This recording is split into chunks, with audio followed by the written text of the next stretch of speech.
So your launch failed and you are probably wondering what went wrong.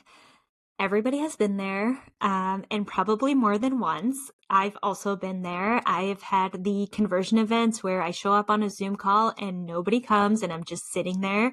I have written the emails that nobody has bought from. I've had the $0 launches, but I've also been on the other side of it where I have had launches that has brought in most of my income for the year. I have had clients who sell out their launches and are able to do so repeatedly because they hone in on their messaging so well. So if you are somebody who has had a failed launch, this episode is going to help you reframe it and give you some concrete tips on what you can do to tweak your launch so you can relaunch it. Welcome back to another episode of the Cozypreneur podcast. If this is your first time listening, Cozypreneur is all about helping you make money and work with the dreamiest of clients. So grab your beverage, get your cozy socks on, and let's dive in. Failed launches aren't actually failed, and there's actually a lot of benefits that you might not notice about failed launches that come out of it, that come out of this launch, that come out of you sending the emails, of you showing up consistently. Even if you're not making sales, there are still things that are beneficial for your business. So before I get into any of that, just acknowledging that it sucks when you put in all of this work, you write the emails, you make this really beautiful welcome packet, you get all your course modules done, and then crickets. Nobody signs up for your offer. And as much as you might want to burn your business to the ground, it is a normal part of doing business is having things that are going to flop. It just happens. It's like when I was a teacher, there were lessons that flopped. I would go out there and try to teach something and it just went badly. And I knew it was going badly, and it just is what it is. You keep going, right? You retry something else. And so even in the online space, the people that you look up to and you're like, oh, they're so good at launching, like they know exactly what to do. They have failed launches too.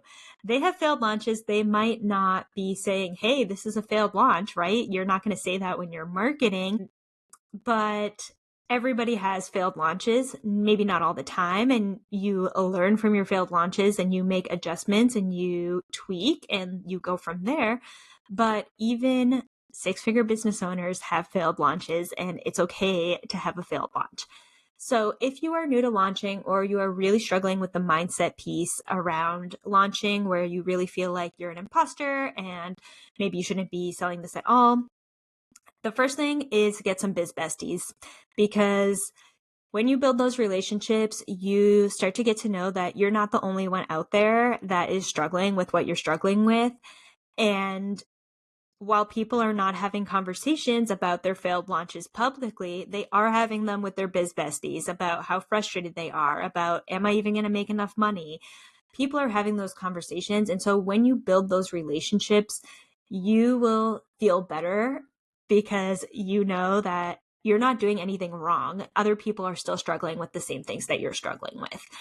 And then the other piece is just understanding that launch scaries are a really normal thing. And even like my coaches get launch scaries where they're like, oh my gosh, am I even going to sell anything? And so when you are feeling the launch scaries, don't give up on your launch. That's really key, right? Because you need to be showing up consistently. Even if you are not making sales, keep showing up, keep tweaking until you are making those sales. And I think one of the other things too with the launch scaries is being okay hearing no. Like that's really what it is. Are you okay having conversations with people and saying, hey, like I have this offer. Do you want to hear more about it? And if they say no, that's fine. You can still maintain a relationship with them. It doesn't mean anything that they are not interested in your offer right now. It doesn't mean anything about you as a person. So some of that is just framing of launches fail, and that's okay because they still move the needle in your business. And so when you have a failed launch, in air quotes, there's a lot of things that you learn. So you get a lot of information. And so one is you learn more about your audience. And so as you're putting out stories and emails, you start to see like, okay, where's the data? What are people clicking on? If you have a website with heat mapping software, where are people scrolling to? Where are they clicking? When do they leave your website? Where are you losing them, right? And you can start to use some of these things so that you can refine your launch over time. So maybe you need a new headline on your sales page, maybe all of those things. But the other piece is messaging, right? And so when you are thinking about messaging, during your launch, you are still learning about your audience, right? You're learning what's resonating with them. And you can do that by looking at the data. You can do that by having conversations with people, especially in sales conversations where you can really get to know, like, what is it that they're experiencing? What do they really need help with? And you might start to see that, okay, maybe if I tweak my offer a little bit, it'll actually be more helpful for the people in my audience. Or, hey, this is actually, I was thinking that their biggest problem was this, but now that I'm talking to people, I actually realize that it's something else. And so when I send my next round of emails about this offer, I'm actually going to focus more on this other thing because it seemed to resonate more with people. And so when you start to do the same launch over and over and over again, you can really, really hone in on your messaging because you will know exactly what's going to resonate with your ideal client. And then part of this too with your launch is you get to know your ideal client more. And so you get to know, like, who is it that you actually want to work with? And your idea of your ideal client gets more and more refined as you go. And I remember when I first started my business and my coach was asking me, who's your ideal client? And I'm like, I don't know, like somebody who wants to pay me money, right? But as I have gone forward and I've learned about, like, okay, I love working with these clients, you kind of get a better sense of who you want to attract, and then you can really hone in on how to attract them.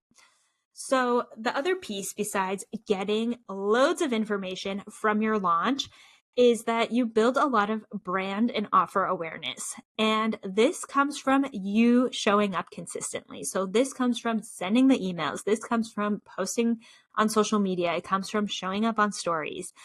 And just because somebody didn't buy right away, it doesn't mean that they won't be a future client. So just keep going. Like, the way that you set yourself up for success is to keep going, keep showing up, and keep tweaking. If you disappear because nobody has bought in 2 days, it's going to be really hard for you to make sales because you aren't building that brand and offer awareness. And so you want people to know you for your offers. And so last year I launched Launch Renaissance. I launched it for a really long time. I talked about it for months. And there are people who are still like, oh, hey, like, you still have Launch Renaissance, right? I haven't talked about it in months, but people still remember that because I talked about it every single day.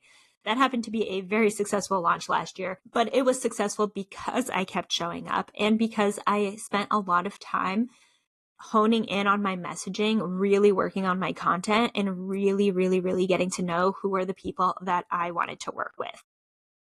And when I say it was a successful launch, it wasn't just because I made a lot of money. It was also because I brought in people that I really loved working with. And that was just like such a cool thing to be like, oh my gosh, my messaging is bringing in the people I actually want to be working with and people I just vibe with and are so easy to work with. And that is also very exciting. So before you decide to burn your offer to the ground, burn your business to the ground, you probably don't need a new offer. You probably just need to tweak your messaging, see really take a minute to reflect on what did you learn in that failed launch? Like, was there things that did resonate better? Was there things that you learned about your ideal clients? Were there conversations that you had that really taught you more about what are their pain points? What are the things that they want? And take some time to reflect on that. And then when you go into your next launch, go back to your reflections, tweak what's going on, look at your data. You don't need a new offer. If you just do the tweaking and the refining, people already remember your offer from the last time you talked about it. So it's going to be much easier the next time you do it. And when you are consistently refining, that's what's going to help you have really successful launches because once you get it to that point, you can just repeat it over and over and over and over again. And you don't have to reinvent the wheel. You don't have to do all of that work all over again. So just keeping in mind that all of the work you do, you can reuse it. It might need a few changes, a few tweaks, but it doesn't mean that you failed. And it definitely doesn't mean that you failed as a business owner or as a person. It doesn't mean anything about you. There's a lot of circumstances that go into a successful launch. So if you are somebody who wants to launch without writing a single word of copy, then check out Launch Renaissance. It is linked below in the show notes, and I will talk to you soon. That's a wrap on today's episode. If you enjoyed this episode, make sure to rate and leave a review on your preferred listening platform. If you haven't, make sure you subscribe for weekly episodes about how to make money and work with the dreamiest of clients without having to get dressed in the morning. Make sure to check out the show notes down below, and I'll see you in the next episode.